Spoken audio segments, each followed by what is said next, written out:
Meron? Ano nga ba ang meron? Paano nga bang mabuhay ng tapat sa meron? Don't you wish you can relive your philo classes? The terror teachers? The terrible oral exams? Or the even terrifying but liberating and life-changing aha moments?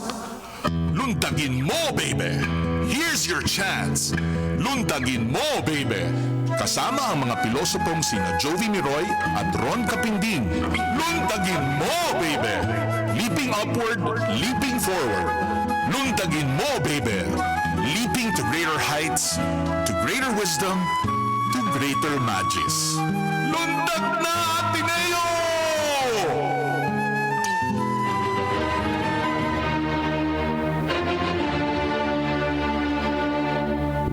Good afternoon, Katipuneros. It's just me this week, but I'm doubly excited because we're joined this week, despite the absence of Sir Ron, by two eminent poets from the campus. So, without further ado, I would like to introduce to you our guest this afternoon, because the title of our show this afternoon is the Book of Gifts. But when I invited them, I told them that it was going to be about the gift of books. So this afternoon, we're going to discuss books, poetry, and hopefully to make you think of giving books for your Christmas exchange, whatever gift giving this year. So for our guests, we have no less than because they have published new books recently. So we have no less than the chair of the Fine Arts Department, Martin Villanueva. All right. So there's applause. So hi, Martin. Thanks for the invitation. Yeah, we're glad that you're here. We're so excited. And then the other one is a faculty member of the one of the most illustrious members of the English department. What's your name again, Joke? May kababayan, Charlie Samuya Veric. All right. Yes, all right. Thanks for accepting our invitation, you guys. It cannot get any better than this. All right. So, just as I have mentioned, you recently came up with, Martin, with two books, right, of poetry? Or is that one book of poetry? No. The second book, my second book is actually a book of essays. It's called A Pig Was Once Killed in Our Garage, published by Ateneo Press. 2 years ago, my first book, which was self-published, that was the poetry collection. That's entitled Account. The what? It's entitled Account. Account. Yeah. All right. And then the second one is called A Pig Was Once Killed in Our Garage. A Pig Was Once Killed in Our Garage, and this is published by Ateneo Press. Press. All right. I'll ask very showbiz questions. Okay. How long did it take you to write this book? Okay. Well, thankfully, I had a book launch, so I was prepared for these kinds of questions already. No? The works comprised, the works in the second book, A Pig Was Once Killed in Our Garage, a lot of them are actually works that have been written over the course of years. Uh-huh. So from the moment when I decided that I wanted to put everything together into a book, to the point where I actually submitted it to the press, I think that was only 2 or 3 months, only because most of it had already been written. No? So it was a matter of... You don't have a copy of your book? I do. Because they're going to read at least 3 poems from their collection. Okay. So this is the book. I guess there's a camera, no? So from the moment of deciding that I wanted to put together the book and the moment I submitted it to the press, that was only 2 to 3 months. And then I got word about its acceptance a couple of months after that. The design phase took a while. because of certain miscommunications. My fault. Wag naman. My fault naman yun. So it was launched earlier this year, first quarter of this year, or it was released first quarter of this year. And I suppose it was formally launched in this year's Harvest. Harvest. A couple of weeks ago. Yes. A month prior to that, or it was we held a book talk about it, where a good friend of mine, also an author named Daryl Delgado, in front of an audience, we had a conversation about the book, and that was organized by ILAP and yes. the dean's office. No? Right. Yeah. And how old is the oldest poem in the collection? Well, it's essays. No. So probably 12 years old is probably the oldest work. All right. Yeah. And if those of you who have the book or intend on buying it for Christmas as a gift, Yes. Well, this is the point also. This is the point also. yeah, some of the essays are actually dated by year. So wait, this is not a collection of poems. No. It's All right. not. So it's a collection not. of personal essays. of essays. Yeah. All right. And then the first book, yes. which I also have in my bag. This is the poetry collection which I started during my time in LaSalle, which is actually where I first met Charlie. It's called Account. This is the book of poems. Yeah, this was published 2 years ago. Right. So that was your MA. Well, the starting point of it was the MFA thesis. No? My thesis is actually much thicker, but for the book, I whittled it down. Well, Martin is an alumnus. When did you graduate? From Ateneo? Yeah. 2008. 2008. 2008. So you yeah. entered 2004. That was the year I graduated. Yes, high yes. school. That's when you graduated high school. Yeah. And you have an MFA in Lit from in creative writing. In creative writing. From LaSalle. Yes. I don't remember what year that was. 2014, 2013. All right. And the whole time I've been teaching the whole time. So this is my 12th year of teaching. Yeah. Yes. So maybe there are young, high school students listening to us. We should ask this question. What set you off? When did you decide? How did you decide to become a writer, I suppose? Maybe they're, undergrads or senior high school students. I don't think I'm a good thing. Nothing was ever necessarily intentional. All right. But when you entered Ateneo, what was your major? I was a creative writing major. I right, know that that was not my first choice. What was your first choice? Philosophy? No. No, I think it was psych. Psychology. So how did you end up being a creative writing major? Wala. Hindi nakapasok ang ganon. psychology. Parang ganun. So fate intervened. Something to that effect. No? And I remember after freshman year, I was considering shifting out to something else, and I had miscalculated my grades. Because I think the psych department at the time had a minimum QPI requirement to shift in. Because you were really thinking of having a decent job, like a regular job. Yeah. I would just taking a major that would give you a job. And then you ended up in creative writing. Yeah, you probably were a writer in high school. Not really. Not really also. Not really, no. So there was nothing purposeful in anything, really. It was during sophomore year when I started taking creative writing classes. Yes. When I thought, I enjoy it pala. I see. So you enjoyed writing. And then enough teachers Who were told your teachers me... in undergrad? Well, I remember my first creative writing teacher was D.M. Reyes. I'm proud to say that I'm part of Glenn Mass's first ever class in Ateneo. Right. Okay. He was fresh off coming back from the U.S. Yes. So playwriting. I was in his class. Sino pa? The likes of, if you recall, Larry Epil. Larry. Who? Yeah. And Larry is where now? Larry is Singapore. He's in Singapore. And Yale NUS. Yes. Teaching there. Vince Serrano was my teacher. Vince was your teacher? Yeah. Rika Santos was my teacher. So those were the memorable ones. So would you say that your decision to carry on was influenced by your teachers? I think a huge part of it was that. No, I Yeah. mean, there was enough affirmation to say that I wasn't wasting my time.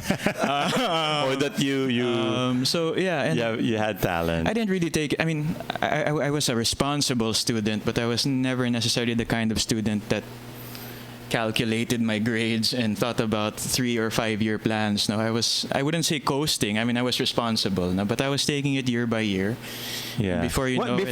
before we go to Sir sure. Charlie, what would be your one advice to someone who might be interested in taking writing, not necessarily a creative writing major, but taking writing as a Well, it either sounds cliche, but a read. vocation or avocation? Yeah. It sounds cliche, but read. So that's Yeah, I think that's a that's it. kind of a sign whether you Yeah, I can mean, be I a think writer. if you love to Yeah. read, there's a possibility that Yeah. maybe you want to write. No. Yes, if you love books. Yeah, And what's your most favorite author? Who's your most favorite author na lang or book? I always hesitate with such questions because all right. I go through phases. No. Yeah. But since today? but since you were talking about college, Yeah, college. Parang I remember in college I was reading a lot of. Kind of embarrassed to admit it now. I was reading a lot of Tom Wolfe, Joan Didion, and Paul Auster. So new journalist, Yeah. and Paul Auster at the time. A novelist, but had also written a personal essay collection that I loved. I Paul Auster, right? I belatedly discovered his poetry, which was published even before everything, which I seem to gravitate to. Yes. I'm not claiming that I write like them, but I just remember in college, those were the voices that I found myself latching onto, and in many ways trying to emulate. All right. So thanks, Martin. You'll prepare to read the poem later, no? So now, Charlie, what about you? You came up with what? With another book. Yeah, newly released from UP Press. This is launched sometime in November, and it's my third collection of poems, and the title is "The Love of a Certain Age." Show it. Yeah, so this is the book.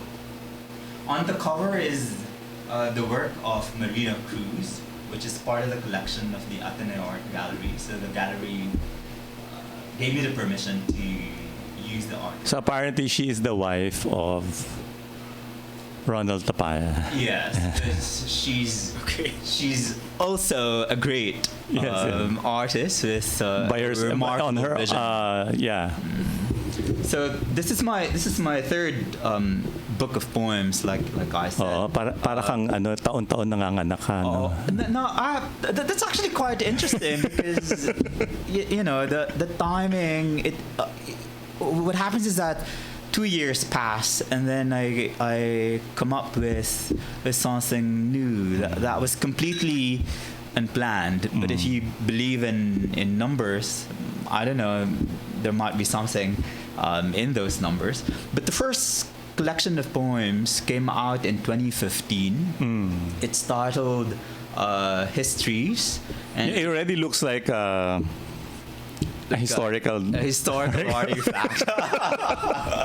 Yeah, like when we were working on the book, I specifically requested the press to use an acid-free paper, but apparently, like in the Philippines, that's not yet like a standard practice. So we use a different kind of So that's your paper. first book of poems. My first book of poems, which came out in 2015, and I talk about the quality of the paper because I'm equally invested in the idea of a book, and the book actually is a material artifact, something that you can hold, something that you can bring closer to your chest or something. Yeah. And your second book, what was The called? second one, it came out in 2017. 2 years after the publication of Histories, and it's titled Boyhood, and it's about my hometown, our hometown, in fact. Yeah, we're actually from the same We come from the same town in Aklan. Aklan, But Ibahay. I was telling Martin earlier that you were the Manila boy and I was the provinciano. So you would show up in summer as a vacationista, I suppose, from Manila. Yeah. So The Atenista. the second book talks about Beybeh. That's the name of the town. It's a lyric sequence, and in that particular book, the chapters are divided according to the spaces in the town. So you read through the collection, and reading through it, the feeling would be moving through the town itself. So you grew up there, but you went to UP for your undergrad. Yeah, I was educated first in Beybeh. I went to the Central Schools. It's a public school in the town, and the books were non-accessible. They were locked actually.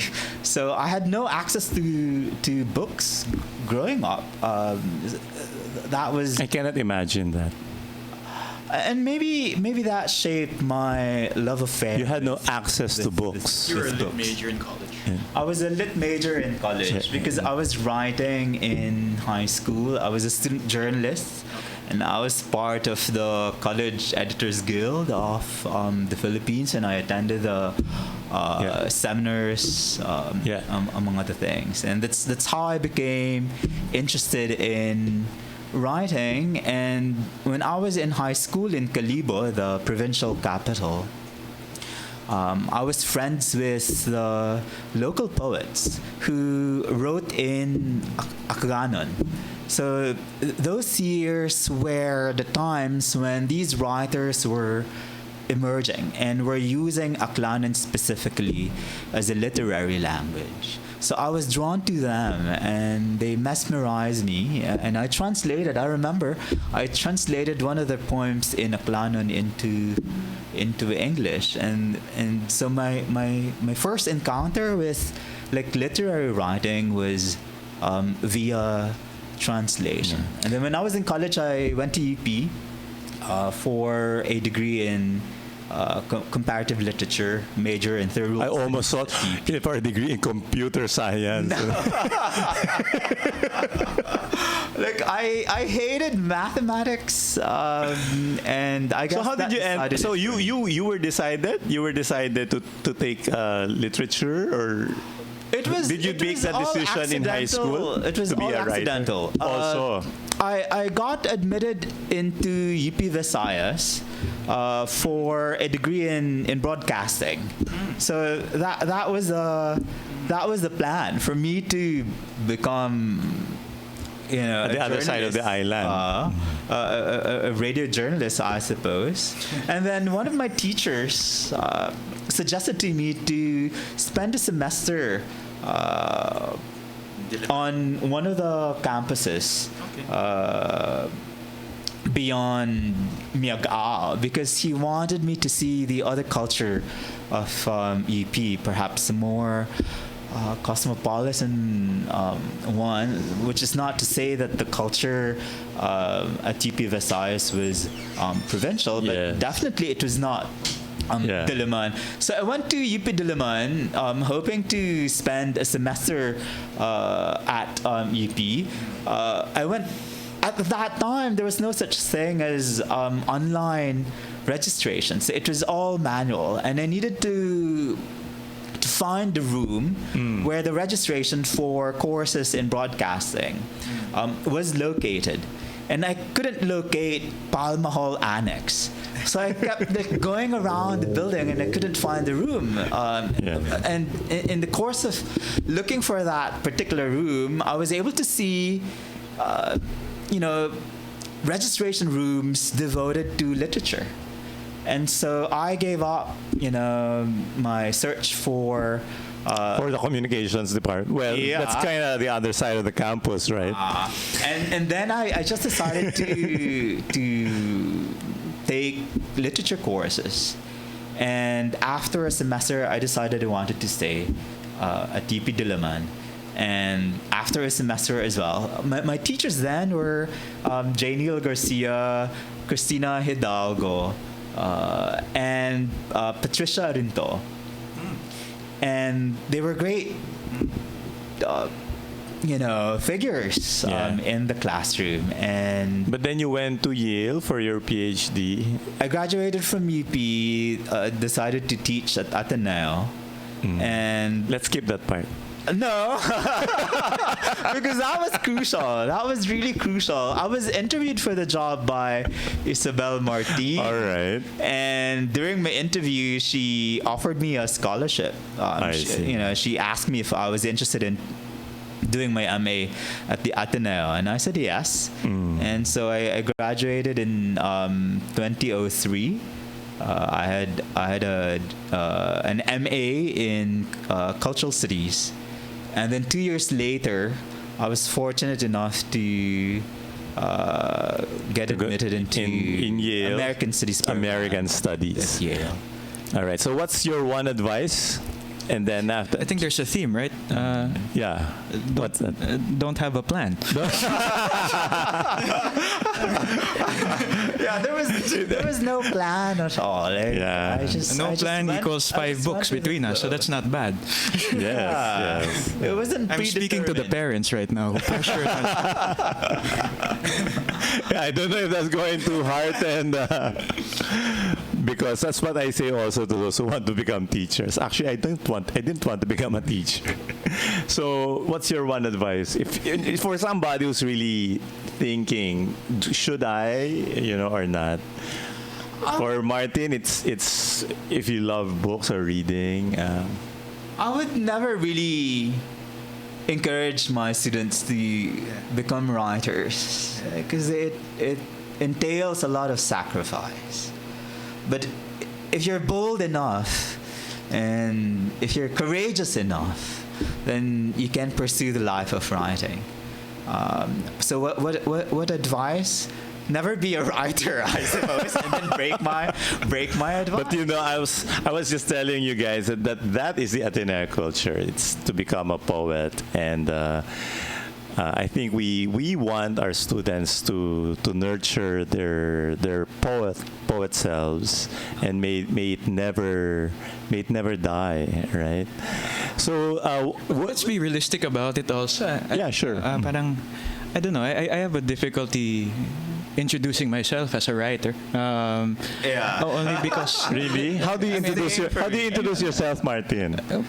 well, I grew up in a family where you introduce yourself based off your occupation. So I'm a teacher, which comes to say that the reality of it is, if you choose to write, it's probably something that you're going to do in your free time or in your own time. So I think one time Sir Rio Alma was in Brussels because we invited him to give a talk in Brussels about Philippine literature, and then it was at that time that there was a controversy in NCCA. Yes, there is always a controversy, and so the ambassador asked him, "What's your title, sir?"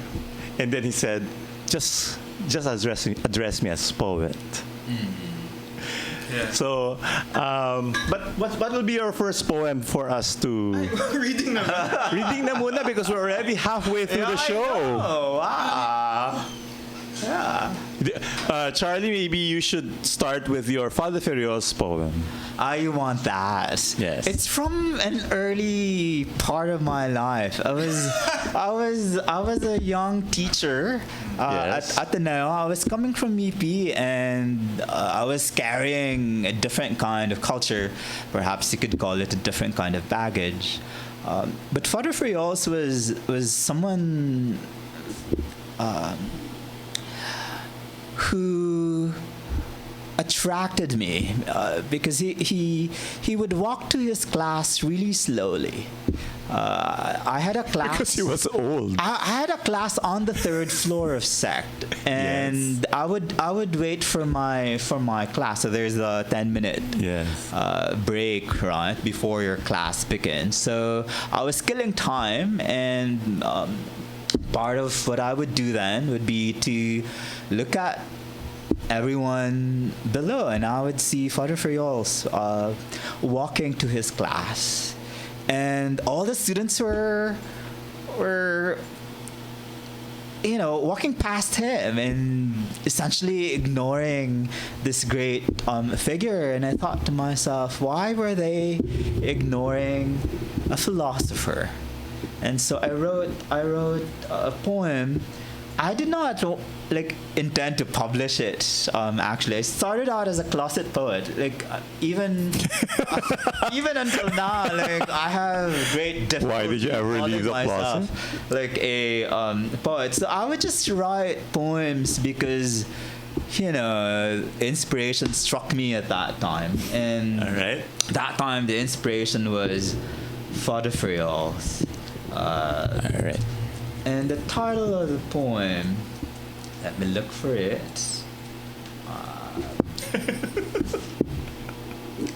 Yes. So it turns out Charlie's more Atenean than me pala, no? Well, why did you write a poem for Serbia instead? Do you have a poem that's dedicated to another person? All right. I mean, I would never admit it. Okay. All right.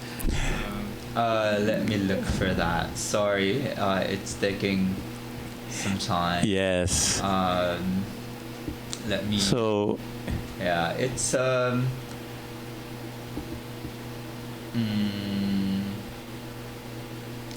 Walk of Good. the walk of good. All The right. Walk of Good. So there was this good philosopher walking, and everyone was ignoring him. So the poem came from that moment. Where is it? The Walk of Good. Some mornings, I see him tread past students who have yet to gather the seeds of grief or deliverance. His stride fragile, as if the scale of days depends on his feet.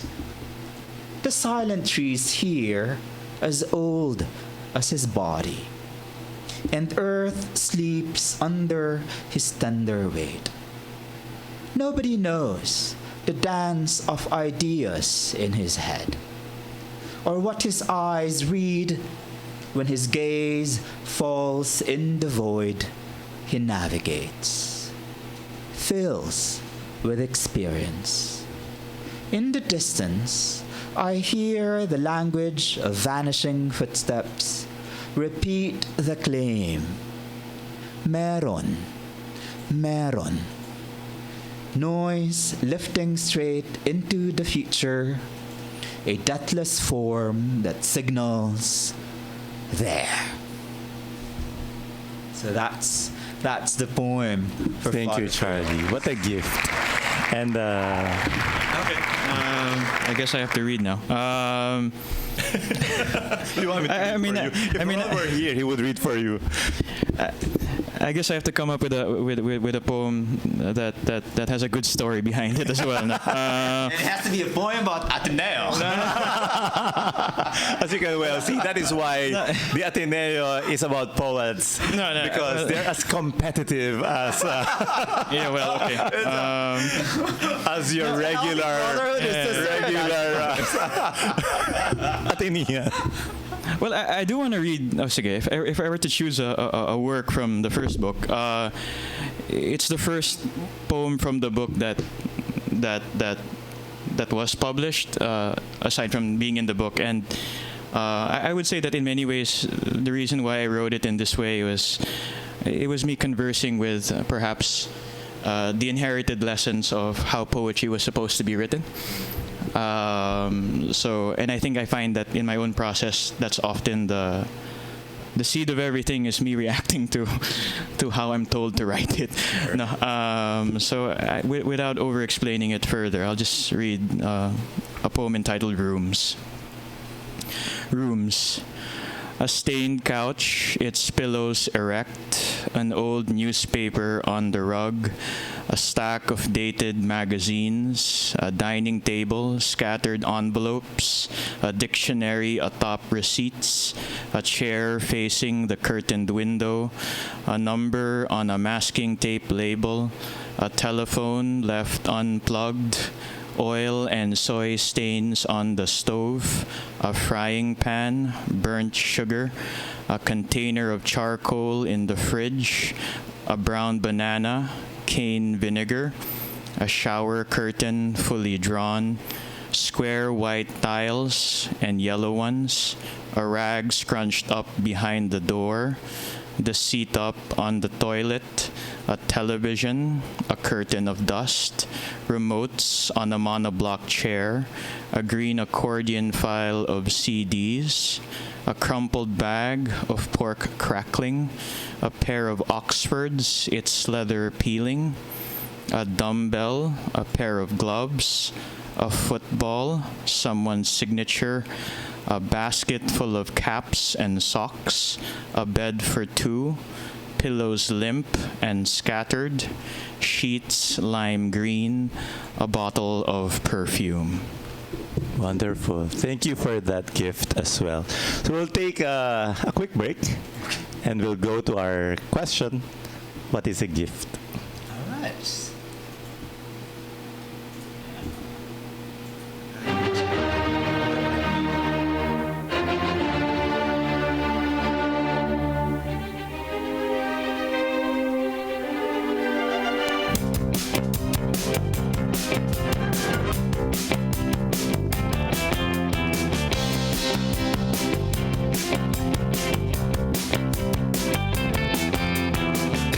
It's pretty bright up on the rainbow bridge tonight. I could see into your window, although you're far away. You were racing in a car beside a boy you just don't know if he is a fool. What you have in mind? If he is a fool, what you have in mind? Changes on the cards, but this time it will be hard. I never want to leave you. We've never had a fight. You should never split a pool. You should never split at all. I wish I had to, as I could follow. I write the ending without any sorrow.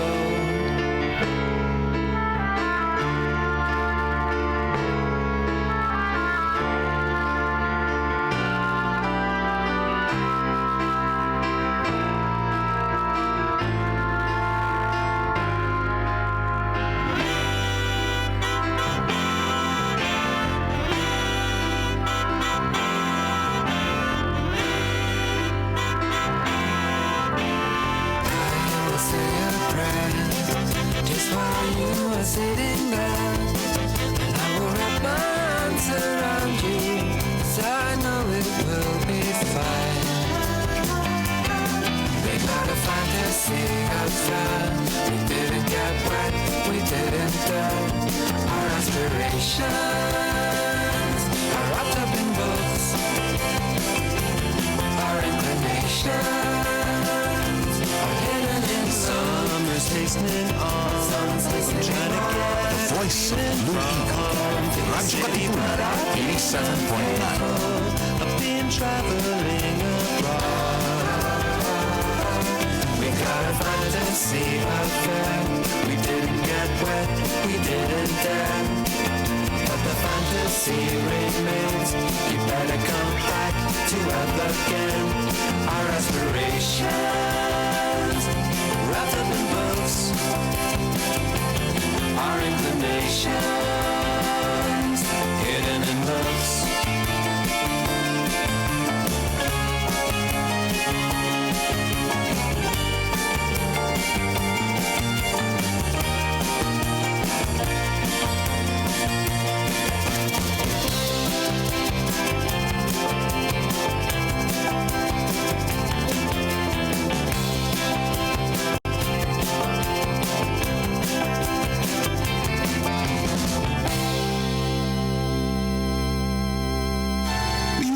back in a few, Katipuneros, so please stay tuned. Follow at Radyo Katipunan in our social media accounts on Facebook, Instagram, and on Twitter. Welcome to the Rundown, where we take you right into the action with the latest sports news, updates, game previews, breakdown, and analysis in, around, across, and beyond the Ateneo. And now, let's get ready to run down!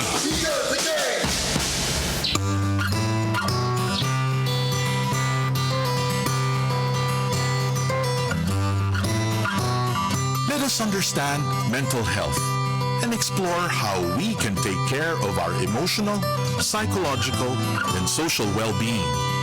Welcome to your weekly slice of mental health tips and tidbits with Pat and B. Here on Mind Ed. Sa'yo sumisilo kapag ang puso ko'y pagod. We are now on YouTube. Watch all of our live episodes plus exclusive content in our channel at Radyo Katipunan FM. Don't forget to click subscribe and hit the bell to get the latest updates.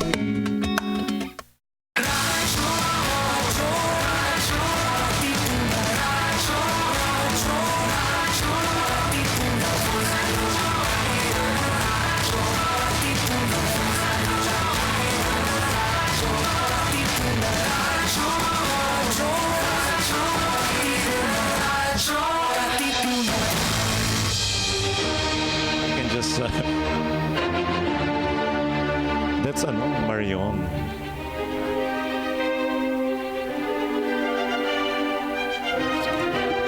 All right, we're back. So let us just talk philosophy a bit before we go back to poetry, because it's the season of gifts. Okay. And in a way, diba, writing, is it a gift? Do you think you need to have a kind of gift to be a writer, or? Is writing a gift? Yeah. I think it is because it's a rarity. I teach that's my job. I write poetry when I find the time, and more important when I get the I inspiration. have the impression that you're always writing poetry. I don't. No? Yeah. Oh. So since I finished, for instance, The Love of a Certain Age, I have not written a single poem. But what happens is that when it comes, it pours. It's for. Yeah. So I guess that's the gift of it. It's coming. Its arrival at the right time. Always at the right time. So I drop everything when poetry comes to me. All right. Sir, is writing a gift?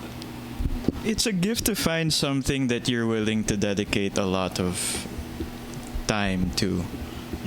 So for me, writing is a gift. I won't call myself a gifted. But is it also because you're too busy doing something?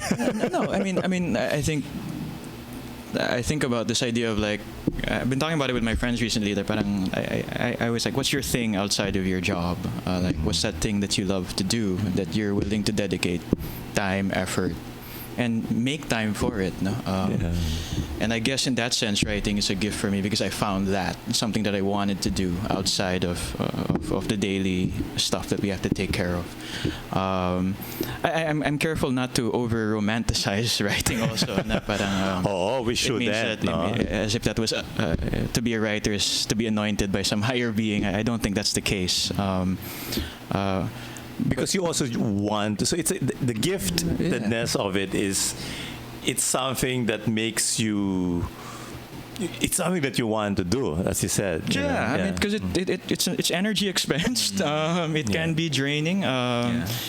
I'm convinced that if you do like to write, it means that you like periods of time where you're by yourself, and with your own thoughts, and you like staying in that.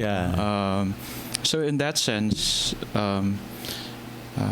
I think it's for people who like that, and I think it's a gift for people. I think it's a gift to want that. It's a gift that has nourished me in that sense. Yeah. Martin is correct in saying that we should not romanticize writing, that we should demystify it.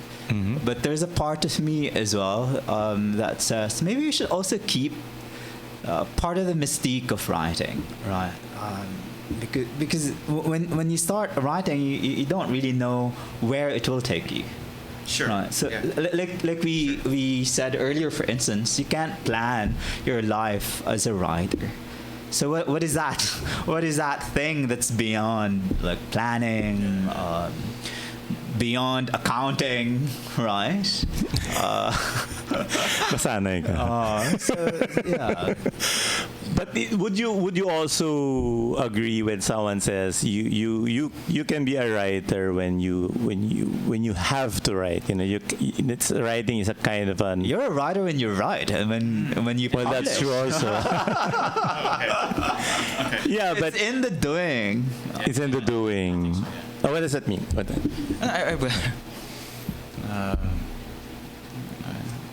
My friend said, "Don't say anything that you'll regret." No. Yeah, so you've been forewarned. Everything that you will regret. We cannot edit this. And I never thought I'd say this. I'm gonna quote Charlie Varick. I think writing is in the doing. Like I think you are a writer when you are writing. But would you say that the writer has to do it, has to keep on writing? That you can't live It's not without a chore. it's not a chore. Yeah. What is it? Sure. It's What not is a it? tasks. What is it? I don't know. Like I don't know what exactly it is. What I know is that when it comes, I need to do it. You need to do it, right? When the urge comes to write, Yeah. I need to do it. But in my case, it comes really rarely, and so Rarely. I have to seize it when The writing of poetry. the writing Yeah. of poetry. Yeah. Because when you teach, right, like you don't really get enough time to do other things. At the end of the day, you're just too tired to even think. Now, when you write something, do you also exercise it as a form of giving? Like, would you say that your books really are gifts? I think so. Quoting another author, but the idea of possibly the book being in many ways for the period of time that any one book represents, it probably represents the best version of ourselves, because it's a time in some kind of temporary but for now finished form. It's a result of considered thought. Considered thought. Or the willingness to not be as considered. I mean, it's a result of risk. It's a result of personal investment and implication. It's a result of thought, processing everything that you've gone through or have been reading, and the ways with which reading has taught you to respond to those things. So in many ways, it is a gift. Because you're giving it's yourself. Well, you're showing something of yourself. I think a part of it. Yeah. It's something. It's a finished. So thing. did you ever write a poem also that's dedicated to someone? Yeah. You don't have to name names, but I don't know. I think I skipped that phase. No, but your personal essays. Oh, yeah, this that's is really messy. That's bearing messy. something, no? Yeah, and I don't know. So I'm kind of scared going to family reunions this Christmas. Why did you write about that? About the family and stuff like that. It's So strange. this is about the family. A lot of it is about the family. So. And in that sense, it's your most honest self also, right? It's the stuff that you might not want to be able to say directly. You say it through a book, which is actually a very sadistic notion, right? I'm not going to say it directly, then I'm going to say it to whoever who's going to buy the book. No, but yeah, I think the thing that sustains me about writing is, I don't know if this is the same for Charlie. parang I think the cliche was write what you know, but I always thought it was like writing to know. Parang you're using the process of writing as a form of clarification, of hypothesizing. Form of inquiry. Yeah, a form of inquiry. So I like that idea of constantly doing it, if only you're constantly thinking your way through something. So it's really reflection yeah, I think with so. with a product. Yeah. Which is why I have to write constantly. Unlike Charlie, I don't wait.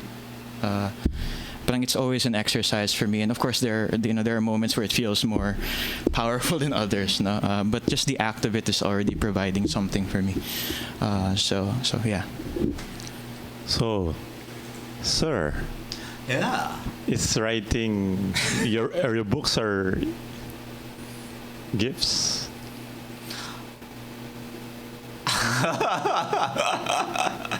I'm not too certain if my books are gifts.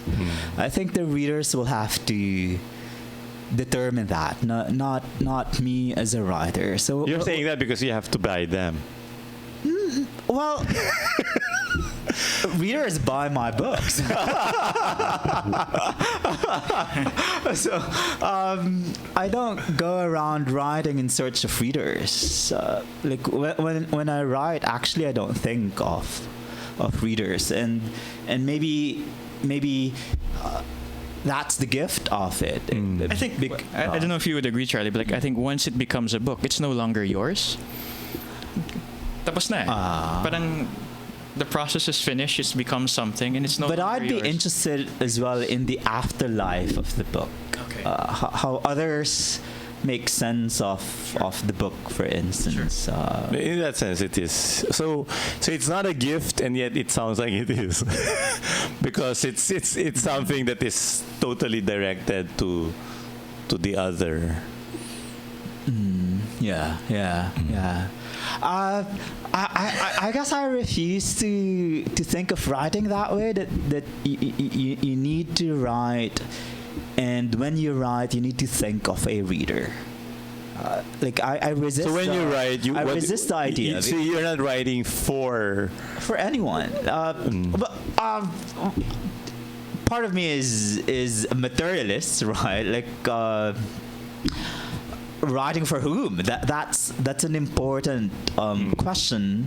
But in my experience, when I start writing, I don't think of questions. I try to look for illumination, like clarification. I'm trying to clarify something to myself first. Yeah. Because I'm not arrogant enough to think that I can clarify something for others. All right. So why don't we listen to another gift from Martin? Maybe from your... Okay, from the book from Ateneo Press, which is out, please buy. Because I thought there was going to be a Christmas-themed show. It's about Christmas, about the gift, right? So this is not really directly about Christmas, but Oh, so you're reading at Christmas. No. It's about home, though. It's about the house that I'm going to be spending a lot of time in once we submit grades. So I'm just going to read a section from an essay called Dao, apparently written in 2012. And I guess the section I'm about to read is stuff that's in my mind right now because it involves family and going home. No? I'm just going to read a section from it. I had once thought that the number of floors in one's home spoke of stature, that the fact that my family had lived in a single-story house meant that we were of a lesser sort. My father took a week off from work when I was around 7 and went searching for a new house. He found 3 options. How many floors, I asked. Each had at least 2. This was exciting. The house along the O Street in what was once United Parañaque 1 seemed the obvious choice. It had a basement den that made it 3 floors. When my father signed the deed of sale, he affirmed that we had made it. Hindsight would disprove the upgrade, a tie at 4 bedrooms each between the old and the new. My room on the 2nd floor, yes, yet considerably smaller than the one in the house we had rented. No backyard, smaller garage. Years later, when suspicions of bad chi served as logic's only recourse to explain the bad luck that fell upon my family, the illusion revealed itself to me. The second floor was not really much of one. It was not above where I was sitting in the first floor kitchen, rather slightly elevated to one side. Further, the basement was not under me, rather a mere 6 steps down off towards the back of the house, the floor of the upstairs hanging low above where we had placed the big television. It was a single-story house with an elevated platform for 3 bedrooms and 2 baths. Below it, half a floor down from the first, a low-ceilinged bodega. We had purchased an illusion. I said this once out loud, which did not go over well with my father. The obvious should often be left unsaid, at least under certain roofs. Bravo. This is my joke. Buy your copy. You know me. You know I do. Thank you. Karina And- Velasco, I'm promoting the book. Well, that's the whole point. That's the whole point. That's the whole point. I hope that you do buy Martin's books and give them also. So he read passages from an essay about the house on the U Street. Yeah. Right? So what I'll be reading essentially is something quite similar, and I'm asking what happens exactly in a room, right? What I'll be reading is part of a sequence coming from The Love of a Certain Age. You can get it on Lazada.com. You just go to the UP Press store on Lazada and you can order the book from there. Writing as a gift, maybe. Let's maybe move I on. Just can- read. I can think of this particular poem as a gift, and the gift that it carries is something to do with the poet's courage to be authentic. Right. So what I'll be reading is about authenticity, and it's about what happens in a room, and in particular not just the physical room, but the cyberspace, as it were. The title is Pilgrims at Motel Grinder. So this is one fragment in a series of fragments. Pilgrims at Motel Grinder. What I wanted to accomplish was clear, that I sought to observe the love of many, that I desired to know the limits of my body, that I aspired to see as many forms of sex, that I wished to feel the variations of a kiss, that I needed to fathom the pits of yearning, that I longed to keep my faith in experience, that I asked to grasp the value of a sigh, that I yearned to live for danger. I wanted to be human. I wanted to be the unforgiven. Thank you for that. So you can well see. And now a dramatic monologue. Joey Miro. No. I'm not so wrong.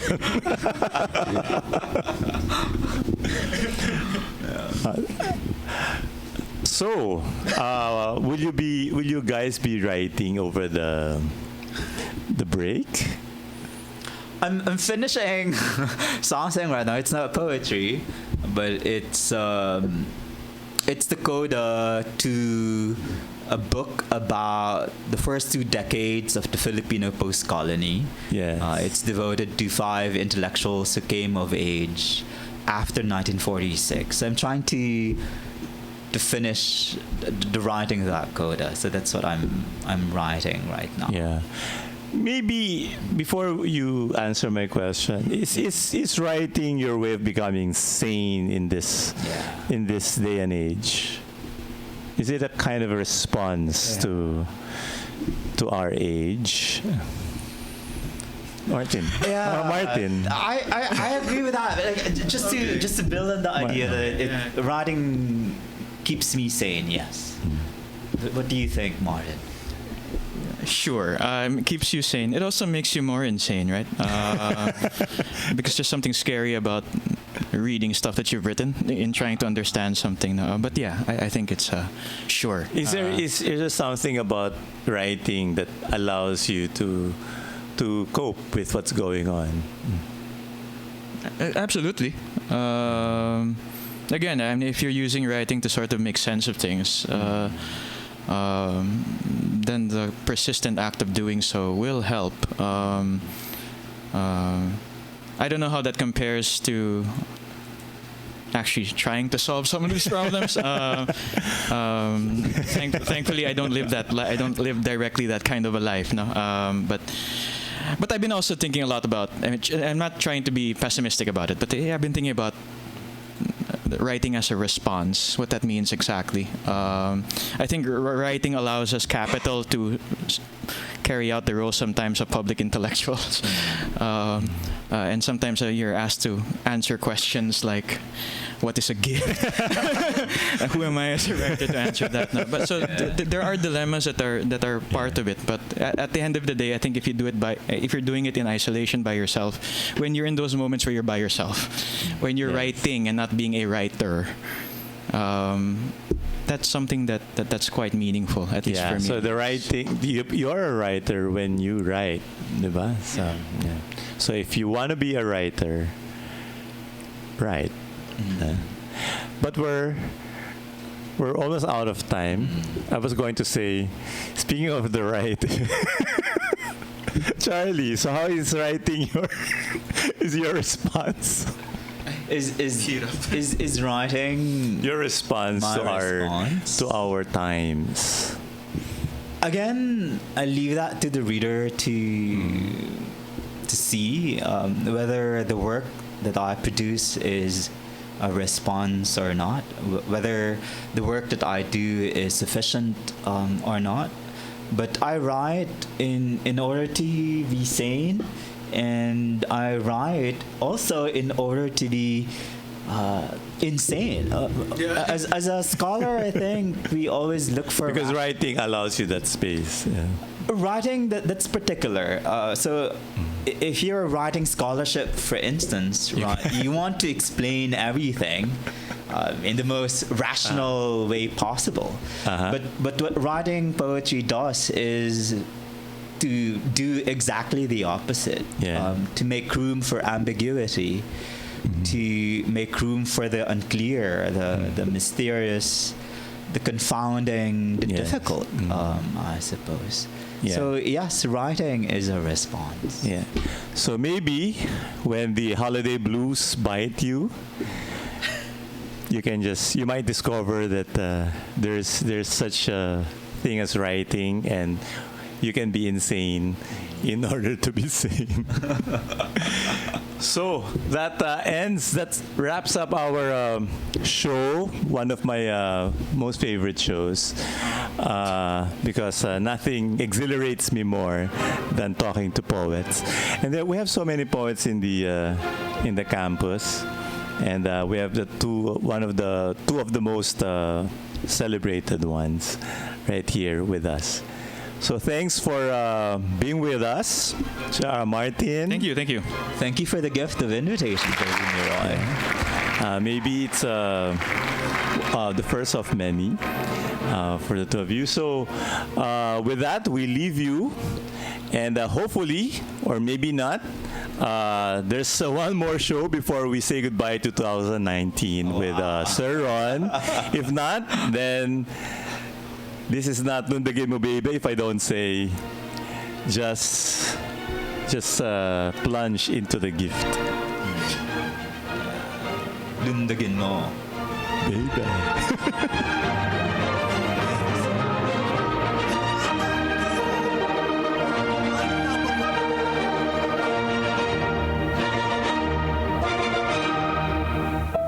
Meron? Ano nga ba ang meron? Paano nga bang mabuhay ng tapat sa meron? Don't you wish you can relive your philo classes? The terror teachers? The terrible oral exams? Or the even terrifying but liberating and life-changing aha moments? Lundagin mo, Beybeh! Here's your chance! Lundagin mo, Beybeh! Kasama ang mga pilosopong sina Jovi Miroy at Ron Capinding. Lundagin mo, Beybeh! Leaping upward, leaping forward. Lundagin mo, Beybeh! Leaping to greater heights, to greater wisdom, to greater magis. Lundag na, Ateneo!